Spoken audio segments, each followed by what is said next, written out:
Rarely can you attribute a film's quality solely to its director, yet here we are, 2001 A Space Odyssey, a story of the journey of two astronauts and an AI to Jupiter. The film feels very old. Sometimes my zoomer brain cannot handle that the scenes do not change on the beat of the soundtrack, and there are a lot of scenes with a single wide shot where the only movement is the panning of the camera.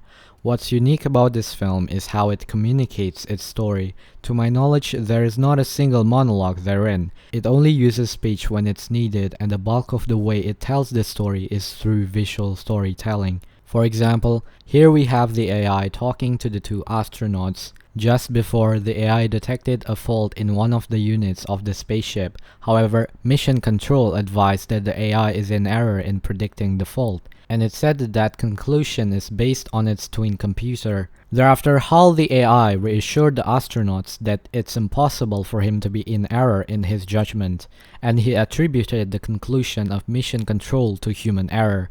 One of the astronauts asked HAL of whether there has ever been a computer error, even one that's insignificant, found in computers of the same series as his, to which he responds that there is none, and that he would not worry himself about that. Thereafter, one of the astronauts says in a very scripted voice to the other that he's having a problem with the pod, inviting him to go there to examine it.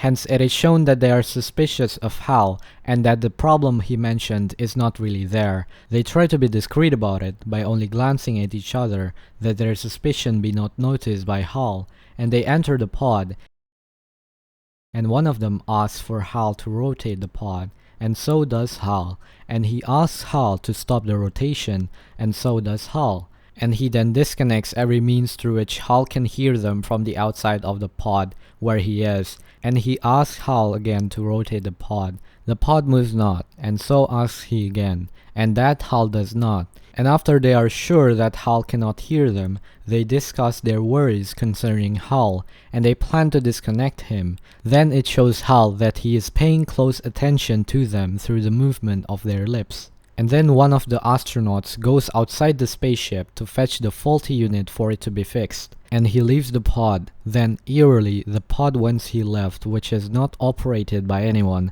turns to his way approaching him, with its hands extended as a crab hunting for its prey. And it's shown that HAL is responsible therefore. The astronaut then was shown to be thrown by something and is now floating through space in a single direction at a high speed. The other astronaut sees this and goes to the room where the pods are, and he asks HAL of whether he still has a track on him, and HAL says that he does. And he asks HAL of what just happened, and HAL says that he has not enough information, and he then asks HAL to open the pod, and so does HAL. As the door thereof is being closed, it focuses thereon where it's written in bold, "Caution," which is also literally cautioning us of the danger that is to come. And he goes and fetches him. As no one is in the spaceship, life support of the astronauts that are hibernating is cut.